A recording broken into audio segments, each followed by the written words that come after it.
Muy buenas tardes a todas y a todos. Muchísimas gracias por acompañarnos. Ana María, muchísimas gracias como siempre de recibirnos aquí en Casa de América, que es también nuestra casa.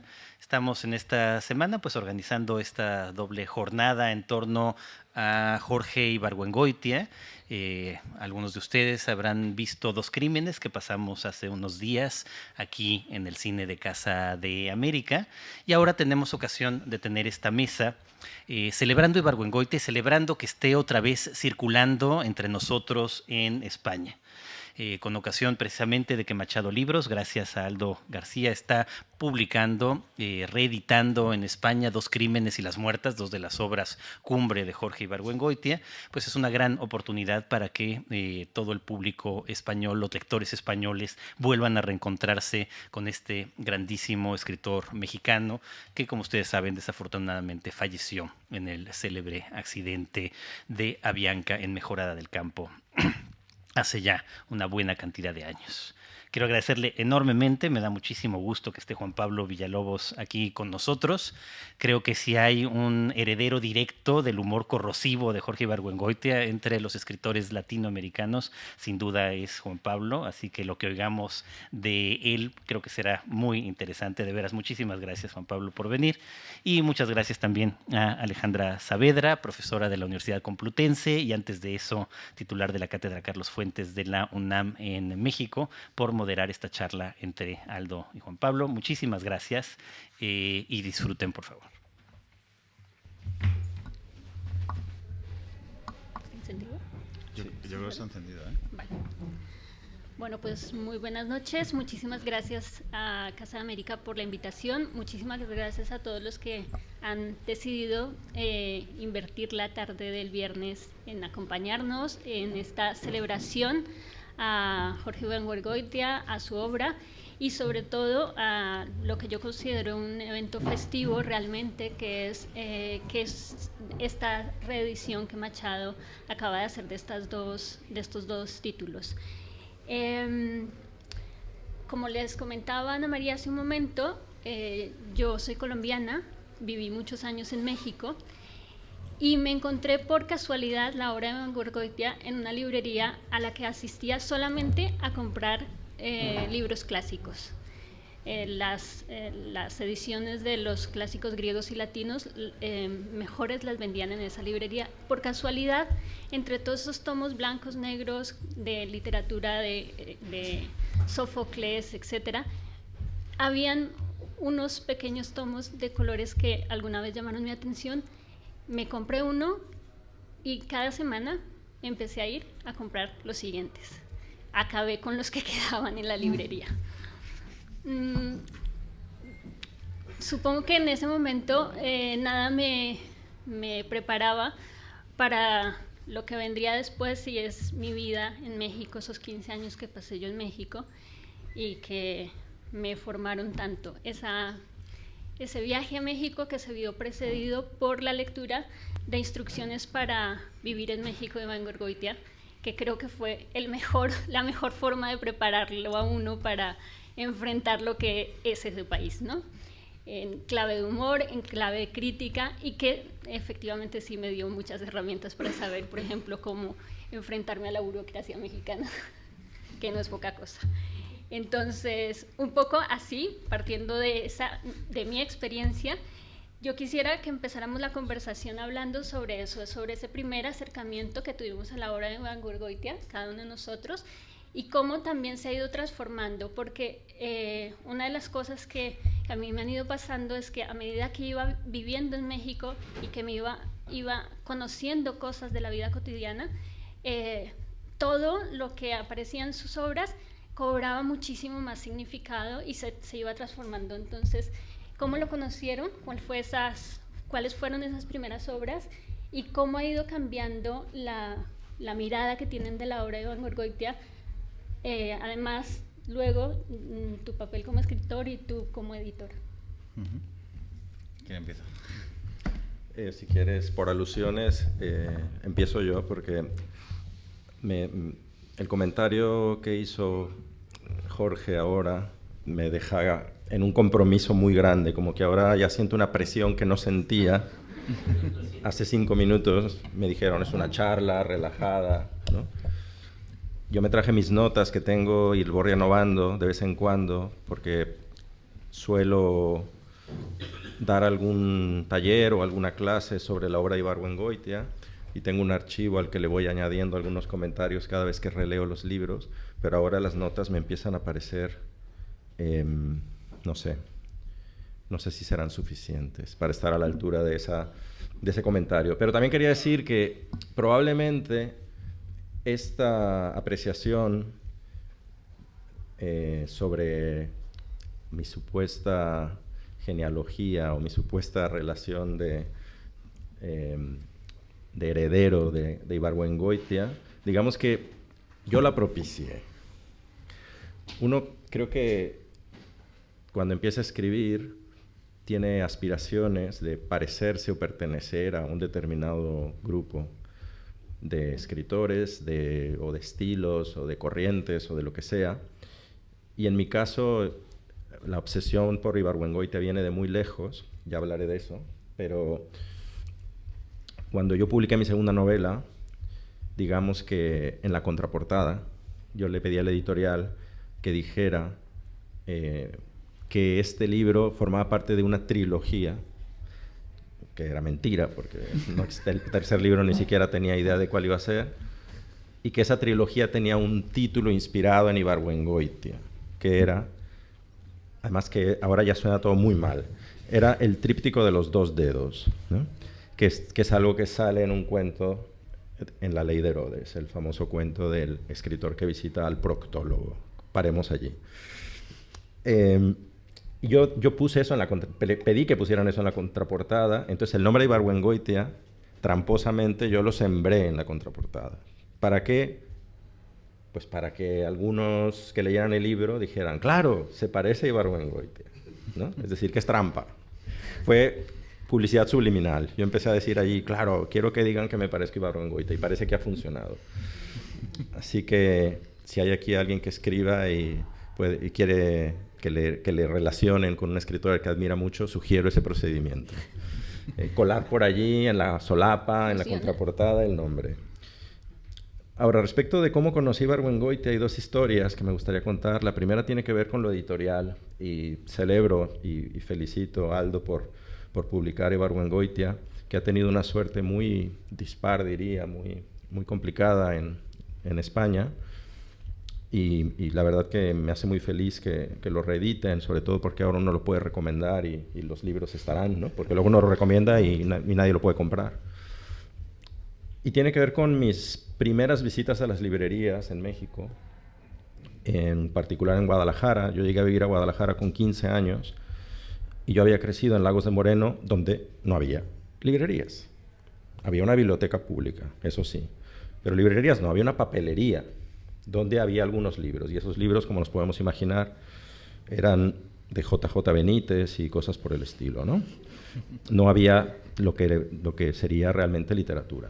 Cuando yo me voy a vivir a Guadalajara, empiezo a visitar las librerías y me encuentro estas mesas llenas de los libros de Joaquín Mortiz, muy coloridos, las ediciones con las portadas que tenían las pinturas de la esposa de Jorge Ibargüengoitia, de Joy Laville, y me llamaron mucho la atención porque los colores eran muy bonitos y llamaban mucho en las librerías, eran manchas de colores, ibas allí a ver qué es. Y yo tengo que decir que yo compré Ibargüengoitia por la portada. Es decir, yo no sabía nada, yo no sabía quién era Ibargüengoitia, yo crecí en una familia que no hablaba de literatura. A mí nadie me dijo, tienes que leer a este o aquel. Yo fui explorando. Y así descubrí, de hecho, a bastantes autores por la portada.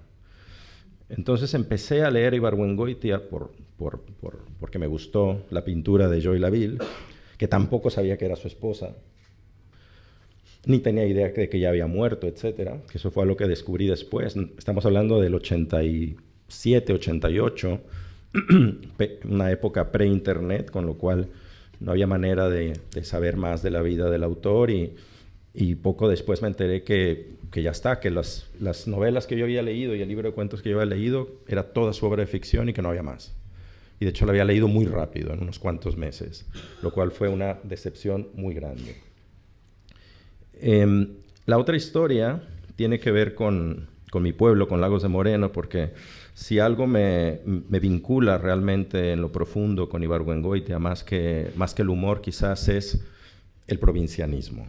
Es decir, hay una mirada provinciana en la obra de Ibargüengoitia que a mí me encanta y con la que me identifico.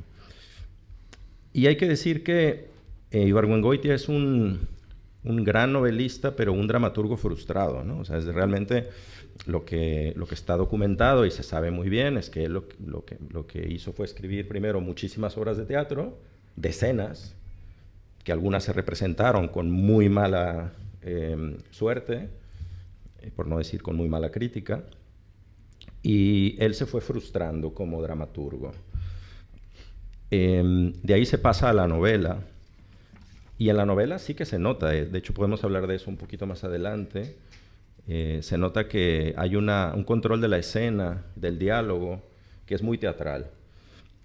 Pero, ¿qué es lo que sucede? Uno de sus obras de teatro, quizás la que tuvo cierta celebridad, o al menos tuvo cierto éxito, llamada El Atentado, es una ficcionalización del asesinato de Álvaro Obregón. Y este asesinato lo comete León Toral. Y cuando yo me entero de todo esto, empiezo a ver en esa obra de teatro esos nombres que también en la escuela a mí me habían explicado esta historia, pero tampoco había puesto mucha atención ese día o ningún día. Me doy cuenta que los Toral son de Lagos, de mi pueblo. Y que las Toral, las amigas, las mejores amigas de mis primas, que son las vecinas de mis tíos, son las nietas de León Toral. Y eso me pareció tan fascinante, estar tan cerca de la historia, pero del lado malo de la historia, ¿no? Estamos hablando, para quien no sepa, Lagos de Moreno, un pueblo sinarquista, ¿no? El origen del sinarquismo, que es un movimiento inspirado en la Falange, reaccionario en los años 20, surge para combatir las medidas liberales que estaban intentando quitarle poder a la Iglesia. Esto surge en esa región y mi pueblo es uno de los lugares más importantes de estos movimientos. Bueno, pues las Toral yo jugaba con ellas, ¿no? Con las nietas del asesino de Álvaro Obregón, ¿no? Que es el personaje protagonista de esta obra de teatro, del atentado, que Ibargüengoitia convierte toda esa escena como es su característica, en algo con un humor negro tremendo, ¿no? Y las últimas palabras que dice Álvaro Obregón, quien estaba en una comida, y lo que Toral hizo para asesinarlo fue acercarse, decirle que le estaba haciendo una caricatura, acercarse con ese pretexto y darle un tiro. Y las últimas palabras de Obregón en la obra de teatro son: tráigame unos frijolitos, ¿no? Esas son sus célebres últimas palabras, ¿no? Así que ahí creo que está encapsulado mucho el humor de Ibargüengoitia y la mirada de Ibargüengoitia. Así que bueno. Pues en mi caso, evidentemente no conozco a Jorge Ibargüengoitia en México. Ese no lo conocí aquí en España cuando RBA empezó a reeditarlo aquí. Yo, además de editor, soy librero, con lo cual me llegó a la librería. El primer libro que publicaron fue Las Muertas. Y yo lo cogí porque me llamó la atención. Realmente me llamó la atención primero el apellido, que es un apellido de lo menos mexicano que se puede tener. Pero, y cuando empecé a leerlo, me quedé fascinado, porque dije, bueno, ¿cómo es posible que este libro, con esta calidad, haya pasado desapercibido? Porque, claro, yo sí comprobé que el libro se había escrito en el año 77, me parece que fue Las Muertas. Y prácticamente nadie me había hablado de él. Yo, al revés que Juan Pablo, sí que vengo de una familia que se habla mucho de libros y que estamos siempre constantemente, tanto en libros en casa como... Bueno, yo siempre hago la broma que yo tengo libros hasta en los baños de mi casa. Y no había oído hablar de este hombre nunca. Y me quedé totalmente fascinado. Luego ya sacaron 2 crímenes, sacaron Los Pasos de López, sacaron todo el resto, Estas reinas que vemos. Me leí todas las novelas y me quedé sorprendidísimo de que este autor no tuviera un reconocimiento en España a la altura de lo que yo estaba leyendo. Y sin embargo, otros autores que leía y que me hablaban de ellos como casi un canon latinoamericano me parecían muy menores comparado con él, ¿no? Y otra de las grandes sorpresas que me llevé hace aproximadamente 2 años es encontrarme con que una vez que se habían agotado las ediciones de RBA, llevaban 10 años los derechos de Ibargüengoitia prácticamente sin que nadie los hubiese reclamado. Dije, bueno, pues esta es mi ocasión de sacar a alguien que admiro, que me ha encantado sus libros, y sacar, digamos, los títulos que a mí más me han gustado. No los que más me han gustado, sino los que creo que pueden tener más salida en el mercado español, ¿no? Y empecé por Las Muertas y Dos Crímenes, porque me parece que son las 2 novelas, digamos, que son más defendibles digamos, en el mercado español. Pero no solo, o sea, a mí Esas ruinas que ves, por ejemplo, que es parte de la tetralogía, digamos, de ese lugar ficticio que crea Ibargüengoitia, que se llama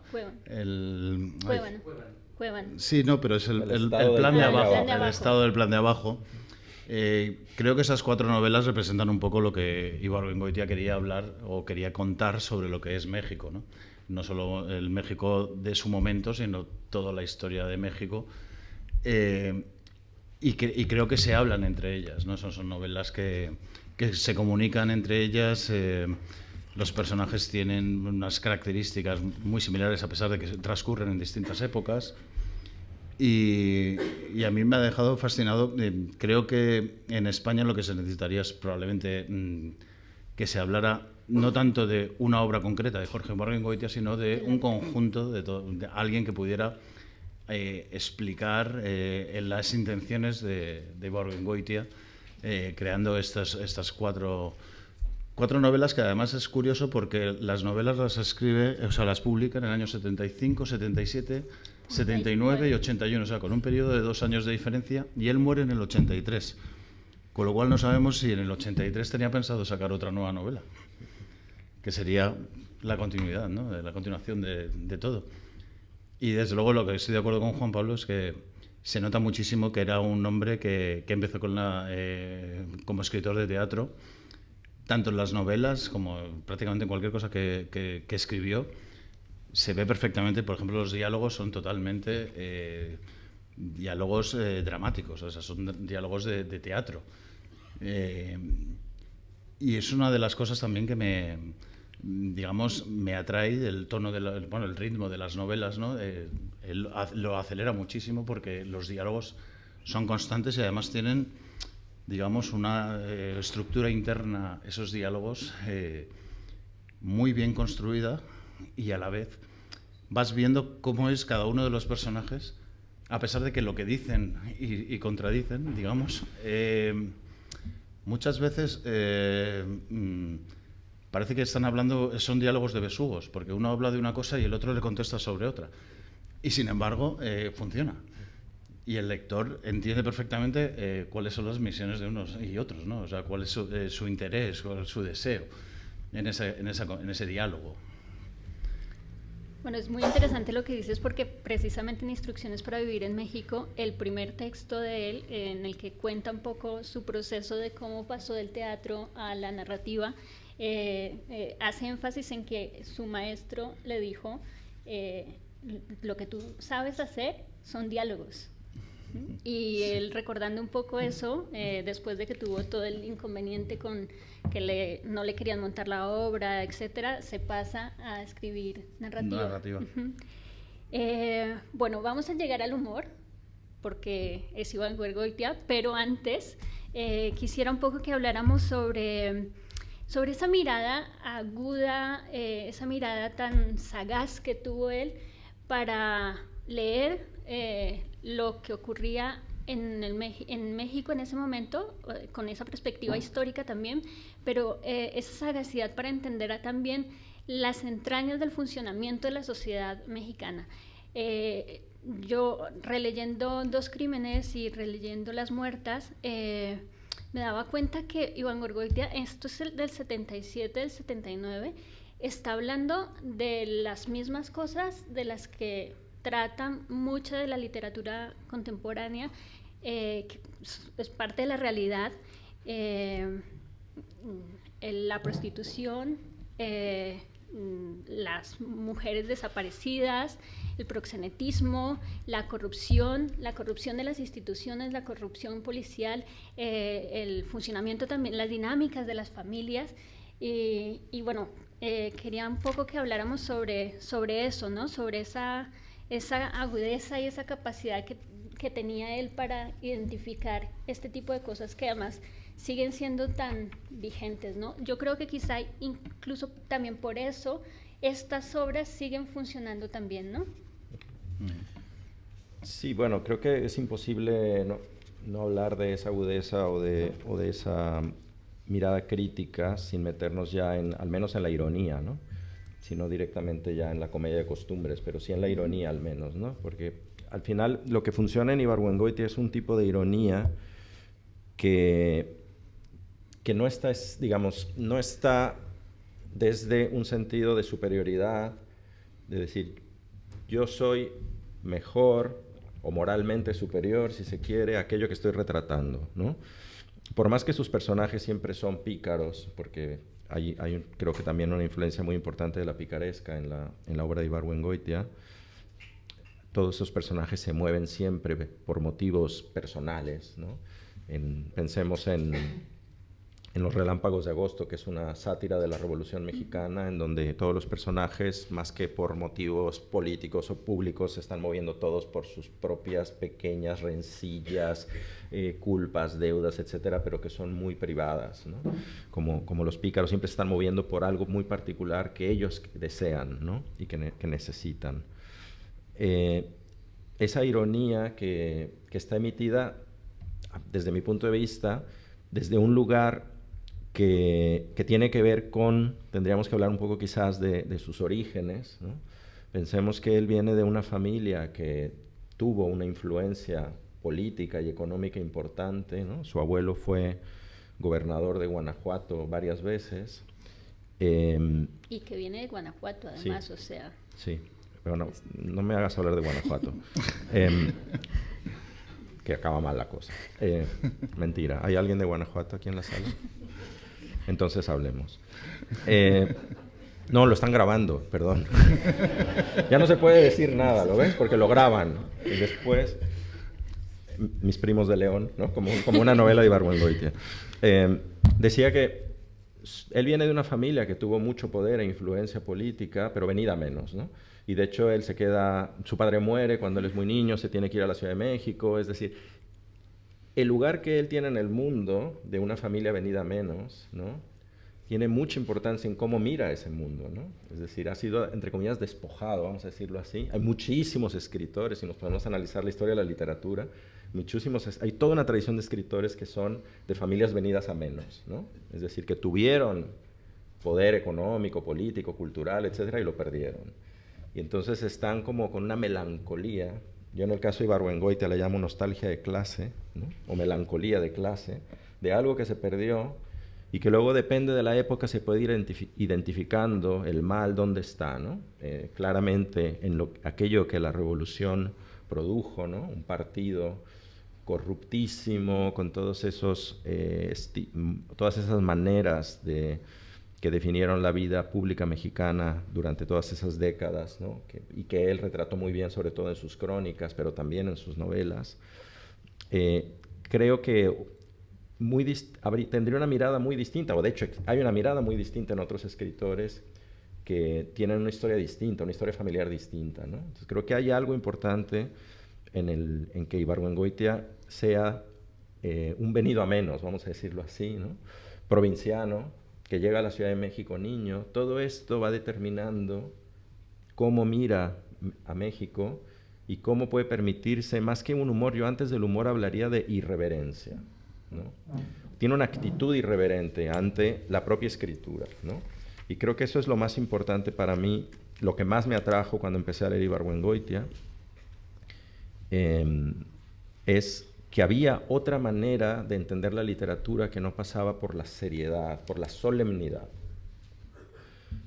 Y eso es lo que me enseñó Ibargüengoitia, que uno podía mirar y narrar esa realidad de una manera desfachatada, desmadrosa, divertida, y que eso no quería decir que eso no fuera alta literatura, aunque es verdad, Villoro decía que era un caso de, como decía, de divorcio entre la crítica y el público o algo así, que el caso de Ibargüengoitia era como un caso en el que el público y la crítica estaban separados, ¿no?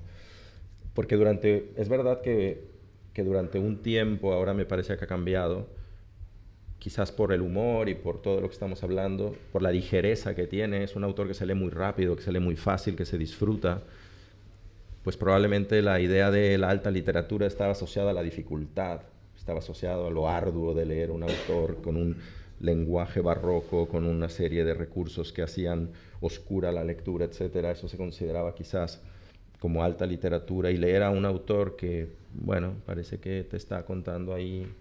Claro, de hecho estas dos obras que tú reeditas tienen el estilo de la literatura policial, de la novela negra un poco, ¿no? Sí. Entonces, que tradicionalmente también es una literatura que había sido... Pero lo curioso es que era un adelantado, si nos podemos a pensar hoy, cómo está envejeciendo la obra de Ibargüengoitia. Yo diría que está envejeciendo mucho mejor que la de otros autores que en la época quizás tenían más prestigio. De hecho, acabo de leer que Netflix va a estrenar una serie de Las Muertas, ¿no?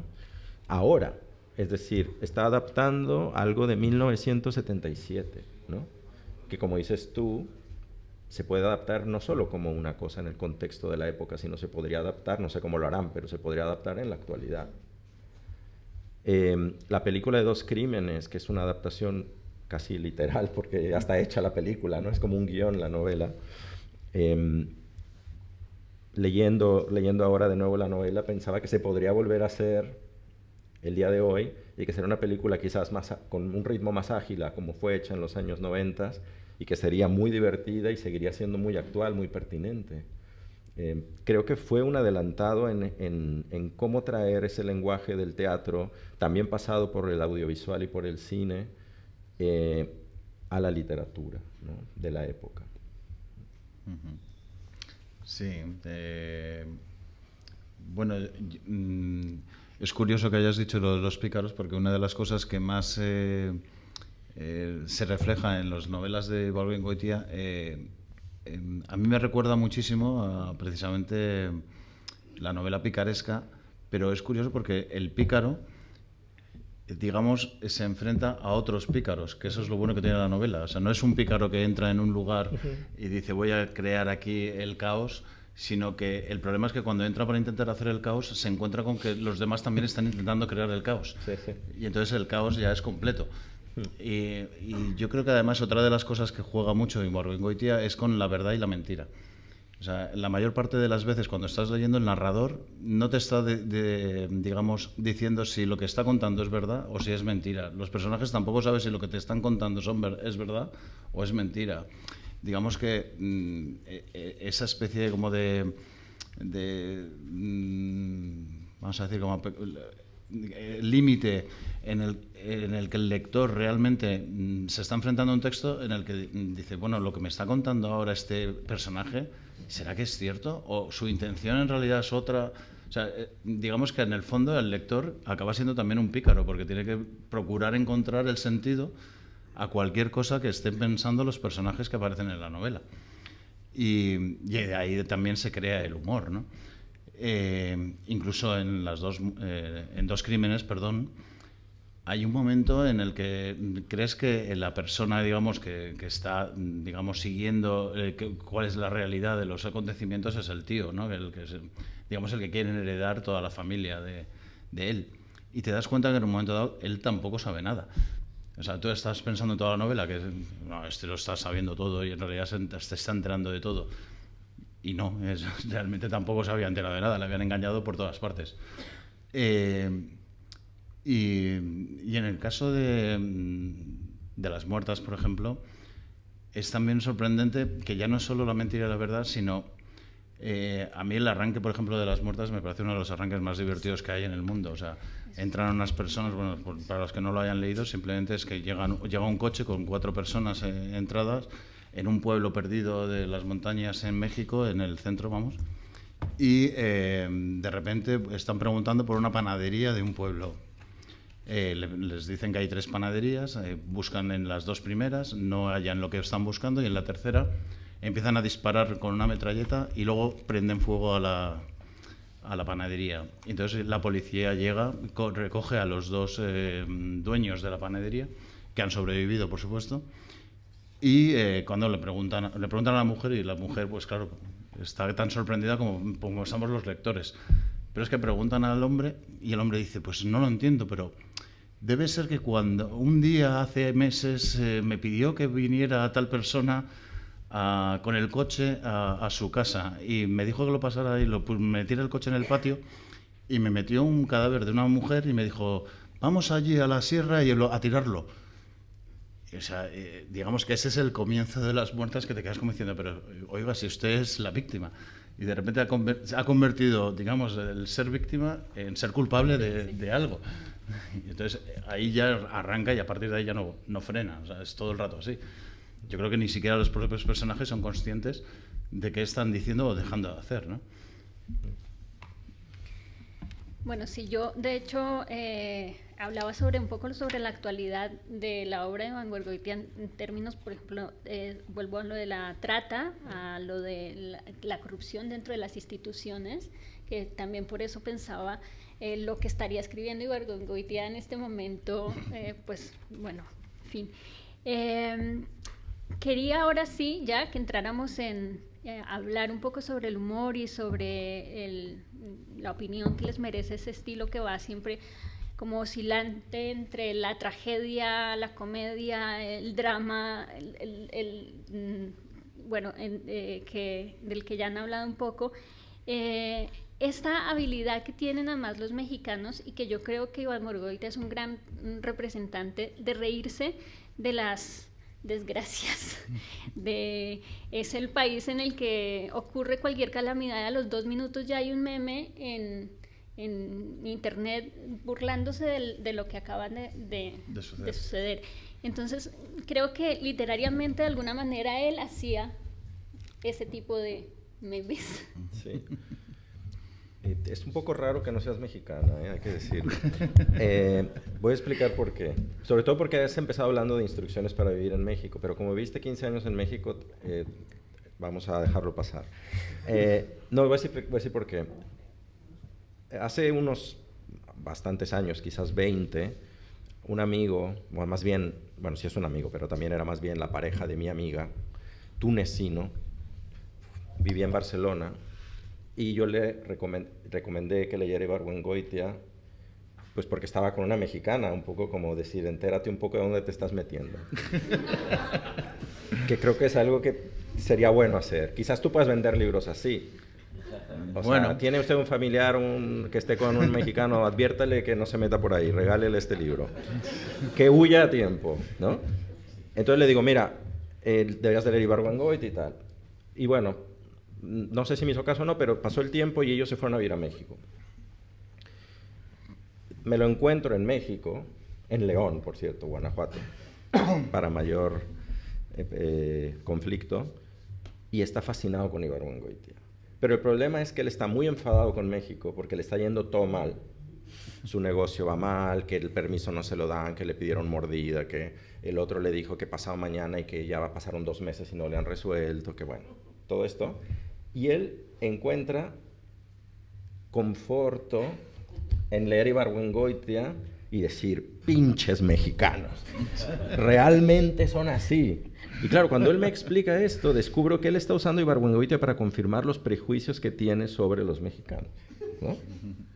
Lo cual me hizo pensar muchísimo en aquella época, y que no es que haya llegado a una conclusión clara, sobre cómo los lectores mexicanos, en este caso, nos reflejamos y nos relacionamos con una obra tan crítica como la de Iván Goitia en sus crónicas o en sus novelas, pero cómo eso, leído por un extranjero, pasa a ser una cosa distinta. Es como, claro, los mexicanos son unos corruptos. Mira, si lo dicen ellos mismos, lo dice Iván Goitia, mira. Y es raro. No sé qué pensar, ¿eh? No sé si prohibir que se publique, ya estoy pasando al otro extremo. No sé si prohibir que se publique Iván Goitia fuera de México, bueno, porque me ha pasado con más gente, ¿eh? Me ha pasado con más gente que un poco se horroriza, dice, esto que me diste a leer, ¿no? Sí. Es un fenómeno extraño. De todas formas, en la literatura española también te diré que hay muchos también, que, digamos, escritores que ponen la sociedad española, la política española, la forma desde el Vuelva usted mañana, por ejemplo. Sí. O sea, quiero decir que estoy... somos primos hermanos en eso. Bueno, y decía cuando yo leí Martín el León a los 20 y algo de años, estaba convencida de que estaban hablando del gobierno colombiano. Sí. O sea, era una cosa muy impresionante. Sí, pues bueno, al final como latinoamericanos nos entendemos mucho. Pensaba en el inicio cuando hablabas del inicio de Las Muertas, la primera frase del inicio de Dos Crímenes, que es una frase que, por ejemplo, ahí se entiende muy distinto, creo yo, depende de quién lea, porque para mí me parece una frase muy graciosa, que a lo mejor a un lector que no es mexicano le parece normal. Dice, la historia que voy a contar empieza una noche en que la policía violó la Constitución, ¿no? Y claro, es un mexicano, dice, la policía violando la Constitución una noche. O sea, es como ya ahí empieza todo el juego irónico, ¿no? Te das cuenta de que ese narrador es un narrador que es no fiable, que se está metiendo contigo, que todo el tiempo tienes que estar alerta, ¿no? Pero claro, el humor, digamos, en el caso de las crónicas, sobre todo, pensemos que ahora las leemos en libro y se han convertido en otra cosa, pero él ejerció la columna, ¿no? Durante muchísimos años, y era un ejercicio, digamos, con una periodicidad muy frecuente, por lo tanto, estaba muy atento a lo que se estaba hablando en ese momento, los conflictos, y a pesar de la temporalidad de las columnas, siguen siendo vigentes, lo cual, por una parte, nos habla de la perspicacia y de la genialidad de Ibargüengoitia, y por otro, nos habla de lo duro que es aceptar que las cosas han cambiado, pero quizás no tanto, ¿no? Que nos podemos seguir identificando con esos problemas y con esas realidades, lo cual también puede ser divertido y deprimente, ¿no? Al mismo tiempo. Bueno, si vamos, por ejemplo, al Lazarillo de Tormes, yo creo que el Lazarillo de Tormes tiene mucho que ver con Ibargüengoitia, porque estamos hablando de un pícaro que no se ha enterado de que le están tomando el pelo constantemente. Y él, el que piensa que se está tomando el pelo es él. Y me parece que los personajes de Ibargüengoitia tienen esa mentalidad, ¿no? Esa mentalidad de que yo estoy llegando a un sitio y voy a tomar el pelo a alguien, le voy a engañar, le voy a estafar, le voy a hacer lo necesario para sacar provecho de lo que necesito. Pero de repente no se ha dado cuenta que el otro también está haciendo exactamente lo mismo. Con lo cual, muchos de los personajes de Ibargüengoitia acaban muy mal. Sí. Por ejemplo, Los Pasos de López, yo recuerdo que bueno, es este grito para independizar a México, que el hombre se mete simplemente porque está enamorado de la mujer del personaje que, digamos, que le ha ofrecido la casa para que se quede, ¿no? Y es como, a ver, que te has metido en una revolución entera solo porque estás enamorado de una mujer que está casada y que además es mucho mayor que tú y que no te va a hacer ni puñetero caso. Sí. No, y pensaba que volviendo al tema de la dramaturgia y con estos ejemplos que ponías ahora hablando de los personajes, creo que hay una cosa también muy de Molière, ¿no? De la comedia de costumbres, que ahí también podemos pensar en toda esta idea de que el humor puede servir no solo a la crítica, sino como postula la comedia de costumbres, que la idea es que el humor puede cambiar las costumbres, ¿no? Como decía, corregir las costumbres riendo, ¿no? Castigat ridendo mores, que era lo que postulaba la comedia de costumbres. Y estos personajes son muy de Molière también, que es el que tú describes es el tonto que no sabe que es tonto. Sí, exacto. Que ese es como el clásico personaje de Ibargüengoitia. O sea, por ejemplo, todos en Dos Crímenes, todos esos primos que están ahí alrededor, es el tonto y el más tonto, ¿no? Pero no saben que son tontos. Y además dicen que uno es más tonto. Ese sí que es tonto. Sí. Te lo están diciendo. Y es como una especie de competencia a ver quién es el menos tonto, que es el que se va a llevar al final la herencia, ¿no? Porque también no es que el narrador sea brillante, también es un poco tonto, ¿no? Sí, sí. Toma decisiones siempre de una manera errática, impulsiva, contra sus propios intereses, ¿no? Entonces, es esta, digamos, mirada que tiene él para construir personajes que son no solo deshonestos, corruptos, traidores, tramposos, etcétera, sino principalmente creo que son eso, gente estúpida que no sabe que es estúpida. Sí. Y apasionados. Ah, sí, por Porque supuesto. está lleno de personajes apasionados. Hablemos un poco en ese sentido también de la vigencia, de la actualidad de la obra de Iván Goitia y de la herencia, ahora sí, que llega a otros escritores.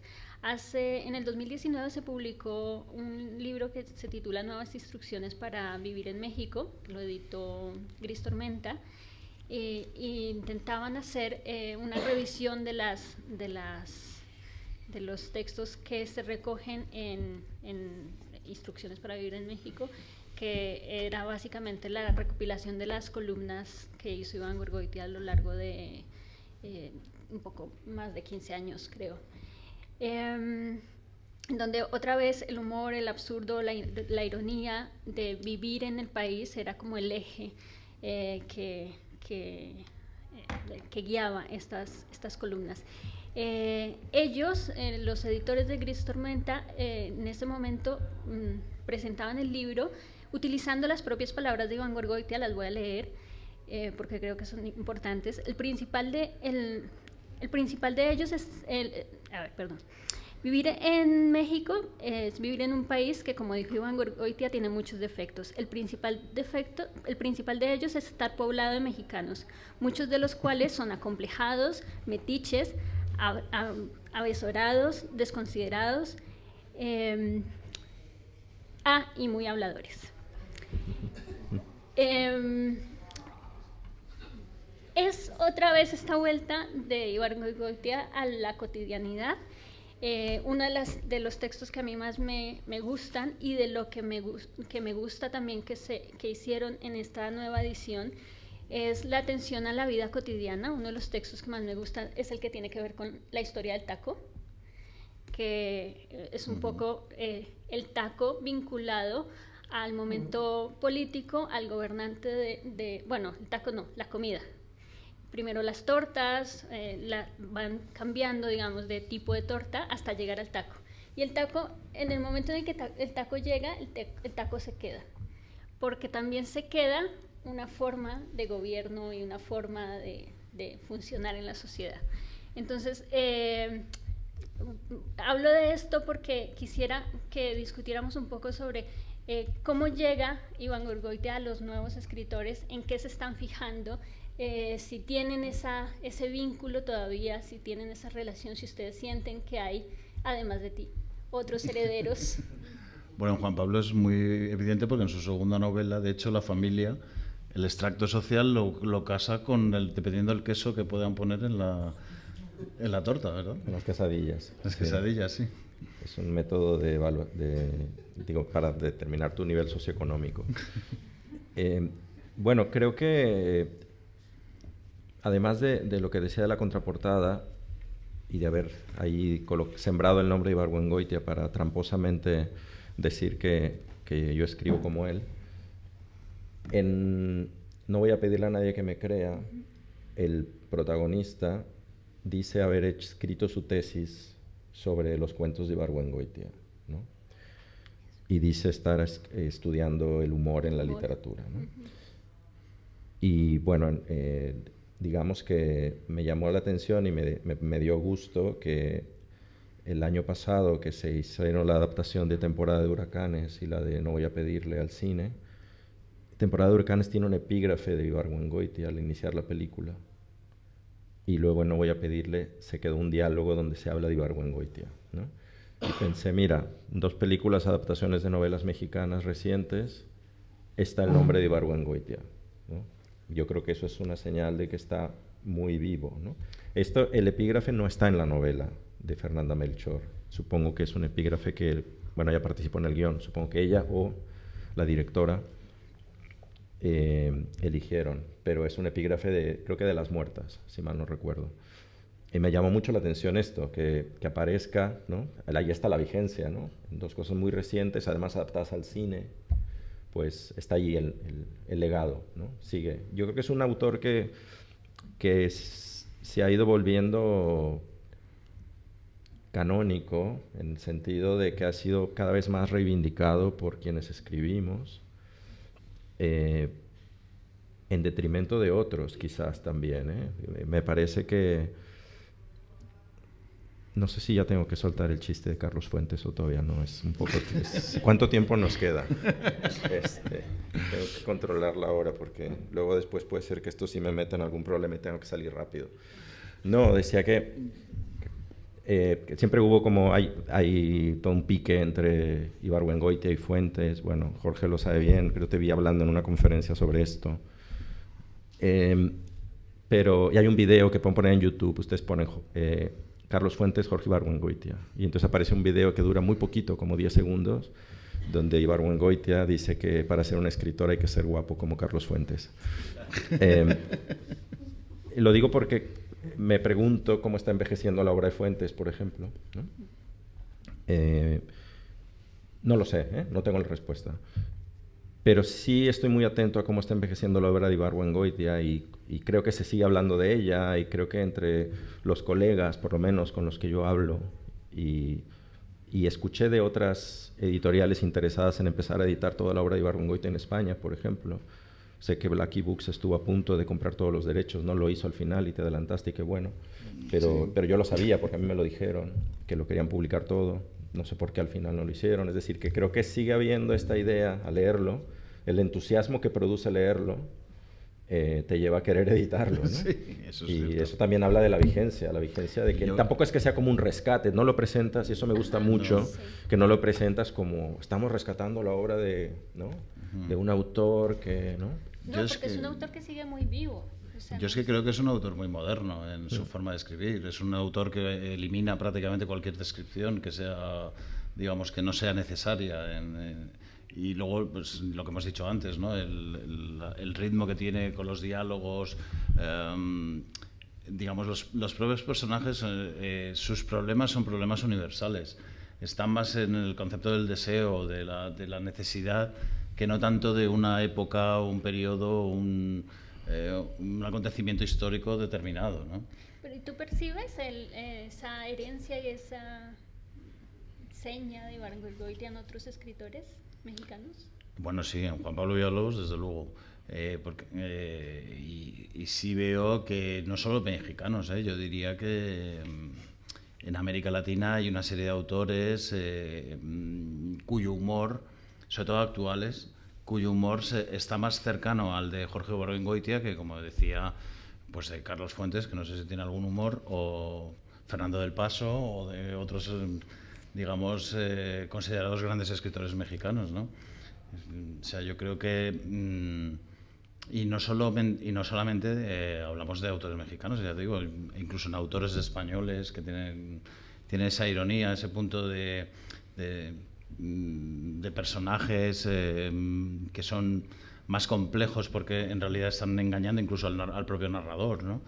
O sea, esa forma de narrar me parece muy, muy actual, muy moderna, muy contemporánea. De hecho, yo ahora releyendo, estaba pensando precisamente que las dos obras que elegiste para reeditar, como bien señalas, son obras que funcionan muy bien aquí, a pesar de que tienen este lenguaje popular, mexicano. No percibo yo que tengan como la dificultad que puede haber, se puede percibir a veces con las obras de otros escritores de Hombre, yo me planteé incluso editar algunos de los artículos de Ibargüengoitia y ahí ya vi que sí que había una dificultad mayor, porque sí que habla de cosas muy, digamos, primero de la época, del periodo de los 70, 60, 70, y también muy mexicanas. Entonces, eso solo se puede editar si alguien, digamos, hace una construcción crítica, una explicación crítica, digamos, de cada uno de los... y va poniendo digamos, en contexto cada uno de esos artículos. Acá hay muchos artículos que son costumbristas totalmente, o sea, simplemente que está paseando por la calle y va describiendo lo que ve, y eso sí podría, digamos, entrar en cualquiera, pero claro, si habla de temas políticos, sociales o algo que son cosas que acontecían en ese momento en México, aquí la gente se puede perder más, ¿no? A propósito de eso, y ya que esto lo organiza la UNAM España, me voy a permitir utilizar, o hacer un chiste, no soy buena haciendo chistes, pero Iván Goitia escribe una columna que se llama Examen Profesional, Experiencias Comunes, en donde dice que constantemente cuando le preguntaban sobre su examen profesional, él decía: fíjate que yo me tardé más en hacer el trámite que en escribir la tesis. y lo repetía constantemente. Entonces, bueno, la columna va un poco de eso. Yo durante muchos años bromeé diciendo que era más fácil entrar a la UNAM que salir de la UNAM. Así que, para que se hagan una idea de lo que es. Otra obra de Iván Goitia, además de En las muertas y Dos crímenes, que recomendáramos con entusiasmo. Yo diría que las cuatro novelas, o sea, completar el ciclo, que serían Los pasos de López, que aquí en España Menos Cuarto la reeditó como Los conspiradores. Sí. Y luego la primera que escribió, que es el de esas ruinas que vemos. Vaya manía cambiar los títulos. Yo pensé que no habían puesto sé. Los muy valientes conspiradores. Teóricamente esa novela se basó en una obra de teatro que había escrito Goitia y que luego la reconstruyó como novela. Y entonces sí que se llamaba Los valientes conspiradores. Sí. Y bueno, yo pienso que, curiosamente, digamos en mis relecturas, porque sí que es un autor que releo, no solo por el gusto, porque siempre es un gusto, pero también lo hago por lo que decía antes, por las clases y los talleres. Es uno de esos autores que, curiosamente, al estar en un programa de estudios que tú mismo diseñas, lo pones con trampa sabiendo que no se te va a hacer pesado volverlo a leer cuando tienes que preparar la clase de nuevo. Y de hecho me sucede siempre que a veces no tengo tanto tiempo y digo, bueno, tengo las notas y me lo puedo mirar en diagonal rápido y lo acabo leyendo, porque abres y empiezas a leer y no sé, te quedas. Y como es rápido, es fácil y es divertido, pues te quedas leyéndolo. Y a mí en todas estas relecturas he ido cambiando de opinión. Hubo épocas en las que las crónicas me tenían muy seducido, y últimamente tengo que decir que creo hoy en día que su mejor libro es el libro de cuentos. Creo, hoy, pero no siempre he pensado eso, ¿eh? De hecho, al principio, durante muchos años, estuve con las novelas y había leído el libro de cuentos que me había dejado indiferente o no lo recordaba digamos, como nada especial, y cuando lo releí hace no tantos años, me di cuenta de mi error y ahora me parece que es su mejor libro. Creo que hay una cosa en la que juega ahí, digamos, llamémosle autoficción, porque es él, el personaje de esos cuentos, es claramente es él, aunque estén ficcionados, y que creo que, por ejemplo, hablando de la influencia y de otros autores y tal, el libro que ganó el Ribera del Duero de Antonio Ortuño, que se llama La vaga ambición, yo creo que es una reescritura de La ley de Herodes. O sea, yo la veo súper transparente. O sea, como me parece... Están grabando, ¿sabes? Yo se lo he dicho a Ortuño, pero me parece un elogio. Bueno, y me gusta el libro. Me parece que es muy clara la influencia allí de Ibargüengoitia en ese libro, muy clara. En la figura del escritor irreverente, con problemas de dinero. Se habla mucho de dinero en La ley de Herodes. Es un escritor que siempre está endeudado, que tiene que ir a empeñar algo, todo se le complica. Es muy divertido. Para mí es quizás donde el humor todavía está digamos, muy contemporáneo. Otros libros empiezan a quedarse, hay cierta mirada homofóbica, cierto machismo en algunas de las miradas de los narradores que de pronto ya chirrían. Hay que leerlo, ¿no? Yo también cambian mi manera de leer y creo que eso es importante también reconocerlo, que hay, ¿no? ¿Quién está mirando, ¿no? Y a quién está mirando. Por ejemplo, en Dos crímenes se monta ahí un trío con la madre y la hija, y más allá de esto, que es un poco pornocomedia. Más allá de esto, hay la manera en que se describen y se construyen esas escenas, ¿no? Que sí ya son un poco rancias, ¿no? En cierto punto, en cierto momento. Y yo creo que es interesante ir advirtiendo eso, ¿no? Algo que yo hace 25 o 30 años me pasó totalmente desapercibido, ¿no? Con el paso de los años vas viendo cómo cambia tu mirada, porque cambia el lugar en las sociedades y cambiamos en nuestras maneras de ver el mundo, etcétera, y cambia la manera de leer. Y eso pasa. Sí, de hecho, de Instrucciones para Vivir en México, los textos que tiene sobre las mujeres, que es un capitulito, hay 3 o 4 que son, bueno, uno se los... ¿leerían un fragmentito de algo de Iván Goitia para terminar? Sí, yo había elegido uno que ya lo perdí. Ah, pues a mí no me habían avisado. Y no tengo ni el libro. Pero no lo publicas tú. Por eso mismo. Pues, ¿es que de tu edición? No, igual. Acá están las muertas, pero...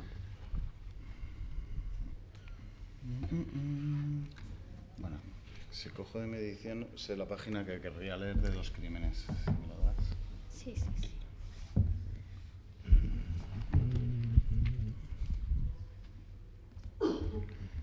Todo hay que decir que la luz que Aquí tenemos está. aquí no ayuda mucho. Yo tengo aquí un fragmentito que me parece muy, muy gracioso y además muy...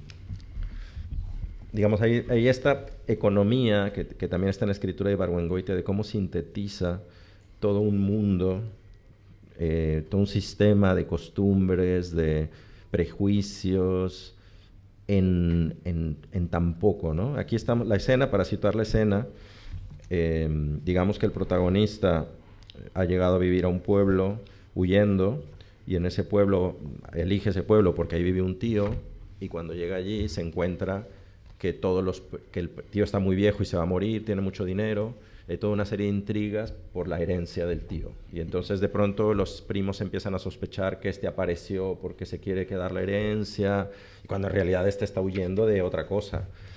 Y entonces esta escena ocurre cuando los primos se lo llevan a una cantina, a un bar, para hablar con él, un poco para ver qué está pasando y negociar la herencia y tal. Se empiezan a emborrachar, pierden el control de la fiesta, se queda solo con uno de los primos y entonces esto es lo que sucede. Contrató cancioneros, hizo que el mesero pusiera en el Galaxy 2 botellas de Bacardí, hielo, vasos y refrescos y pagó la cuenta, incluyendo mi llamada telefónica. Fuimos en el Galaxy con las botellas y las guitarras y los cancioneros hasta una colonia cursi que se llama Lomas de Muérdago.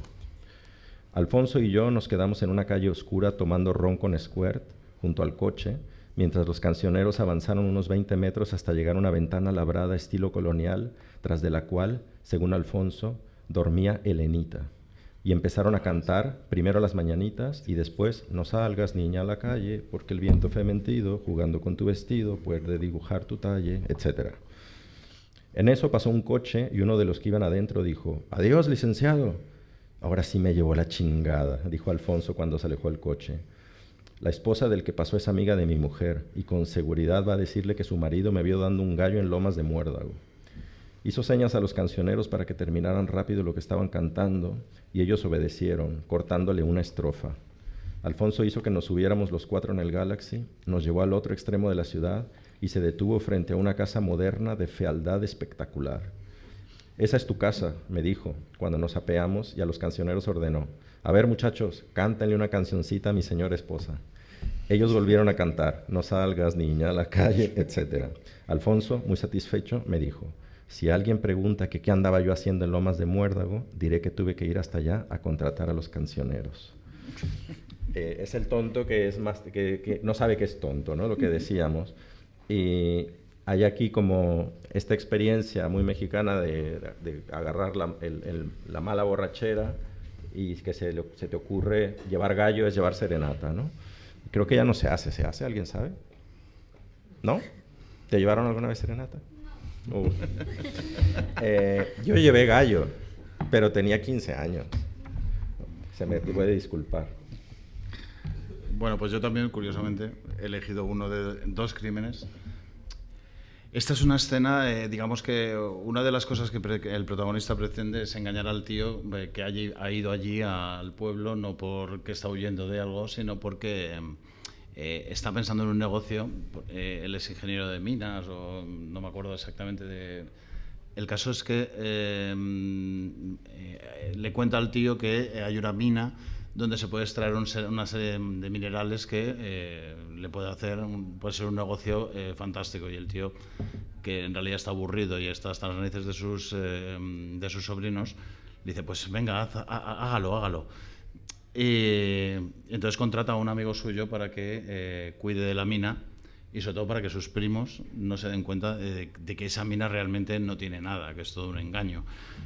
Y entonces, digamos que en un momento dado, una de las primas está casada con un norteamericano en este caso estadounidense, porque norteamericanos son también los mexicanos, y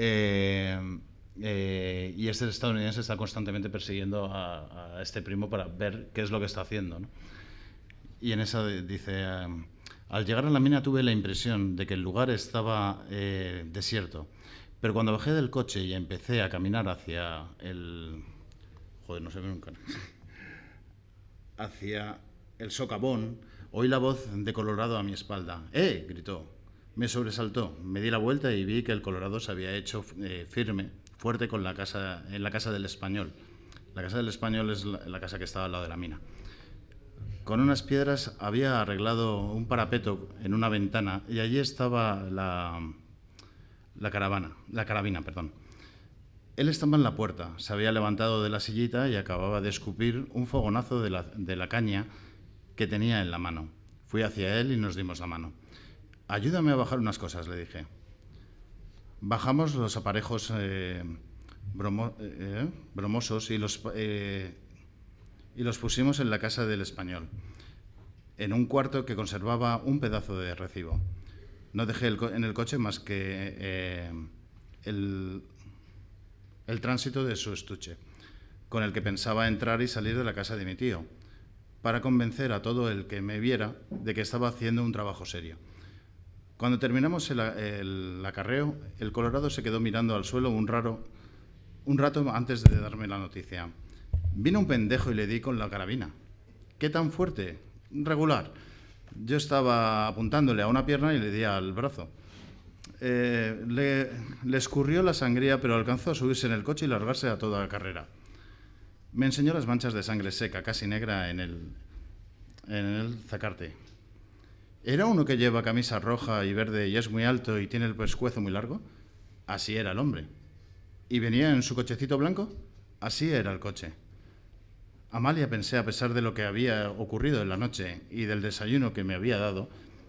Amalia es la mujer del estadounidense que le acaban de disparar en el brazo, como cotilla, y que a la vez, la noche anterior que está diciendo es cuando ella se había acostado con él. Le había dicho al gringo que tenía que llevar a don Pepe a Coébano, y él había creído que no iban a ver nadie en la mina, que no iba a haber nadie en la mina en la mañana. Bueno, esto es lo que quiere decir, es que el gringo sabía que él se iba a otro pueblo, con lo cual sabía que la mina iba a estar vacía y pensaba que no iba a haber nadie vigilándola, ¿no? Y él había creído nadie en la mina en la mañana. Le di al Colorado otros 200 pesos. Bueno, esa es la escena. Siento la lectura, pero es que la luz aquí es un poquito corta. Bueno, pues les agradecemos mucho habernos acompañado esta noche. Lean a Iván Goitia. Esperen las siguientes publicaciones, que esperemos que sea un éxito. Hombre, sí, a mí me hubiese gustado publicar las 4 novelas seguidas. Lo que pasa es que una de ellas sí tiene los derechos en España, menos cuarto. Pero las otras no. O sea que ya veremos a ver cómo. Pues seguimos. sigamos celebrando entonces a Iván Goitia, leyéndolo y riéndonos todavía de su humor mexicano. Muchas gracias. Gracias.